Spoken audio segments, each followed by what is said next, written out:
Train চলে এসেছে। আমরা এখন মেট্রোতে উঠে চলে যাব উত্তরা উত্তর সেন্টারে। এখানে হচ্ছে একজনার সাজেস্ট করা একটা রেস্টুরেন্টে যাব। রেস্টুরেন্টের নাম হচ্ছে বালি।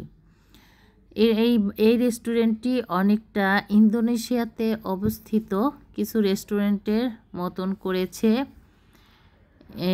আমি ফার্স্টে ভাবি নাই যে রেস্টুরেন্টটা এরকম হবে, কিন্তু খেয়ে দেখি যে এখানে অনেকটা আমাদের বাংলাদেশে গ্রাম্য কালচারের মতন, কিন্তু এটা ওই দ্বীপেই এরকম করছে। যাই হোক, আমরা গিয়েছিলাম এই রেস্টুরেন্টে খাবার দাবার খেতে এবং কিছুটা সময় উপভোগ করার জন্য। মেট্রো স্টেশন থেকে বেশি সময় লাগে না, মাত্র 30 টাকা রিক্সা ভাড়া লাগে। এখানে সব ধরনের, সব টাইপের, সব বয়সের মানুষ এখানে আসতে পারবে। খাবার কম দাম থেকে শুরু করে হাই রেঞ্জের আছে। আমরা ঢুকেই এরকম একটা কাচের ঘর দেখলাম, কিন্তু ঘরের ভিতর অবশ্যই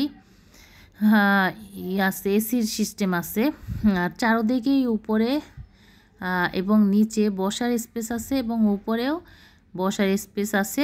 কয়েকটা কুঁড়ে ঘরের মতন দোতলায়, ওখানেও বসার স্পেস আছে। আমরা মোটামুটি কিছু দেখে তারপরে রেস্টুরেন্টে বসার জায়গা করে নিয়েছিলাম ওই গ্লাসওয়ালা ঘরটাতে, গ্লাস যুক্ত করা যে ওই ঘরটাতে আমাদের বসতে দেওয়া হয়েছিল। বাইরে বসতে চাইছিলাম, কিন্তু বাইরে প্রচুর গরম ছিল তখন। আমরা ওখানে বসে তারপরে হচ্ছে ভিডিও করতেছিলাম আর ছবি তুলতেছিলাম, ঘুরে ঘুরে রেস্টুরেন্ট দেখতেছিলাম। হ্যাঁ, এখানকার পরিবেশটা খুবই ভালো, চারদিকে সবুজের সমারোহ। আর গ্লাসের মধ্যে যে বসার স্পেসটা করছে ওটাও ছিল ইন্দোনেশিয়ার আদলে খুবই নান্দনিক। একটা দোলনা ছিল, সে দোলনাতে বসে আমার ছেলে জোর করে বসিয়ে আমার ভিডিও নিচ্ছিল। আমি কিছুটা আনইজি ফিল করছিলাম, তারপরও ভালোই লাগছে।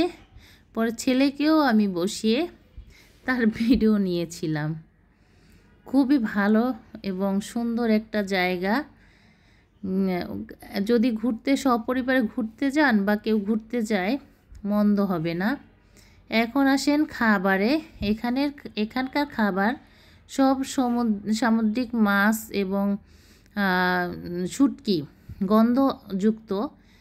ঘ্রাণযুক্ত, গন্ধ বলা ঠিক না, খাবার যেহেতু ঘ্রাণযুক্ত, এবং প্রচুর ঝাল ছিল। আর 2টা প্লেটার নিয়েছিলাম, আমরা সব শেষ করতে পারি না। একটা ছিল সম্পূর্ণ সেদ্ধ খাবার, যেটা হচ্ছে সস দিয়ে খেতে হয়। আর নুডলসটা প্রচুর ঝাল ছিল, কিন্তু খুবই মজা ছিল।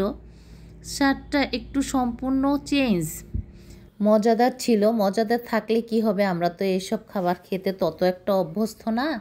তারপরও হচ্ছে সব খাবার দাবার খাওয়ার পরেও যতটুকু ছিল আমরা পার্সেল করে নিয়ে এসেছিলাম।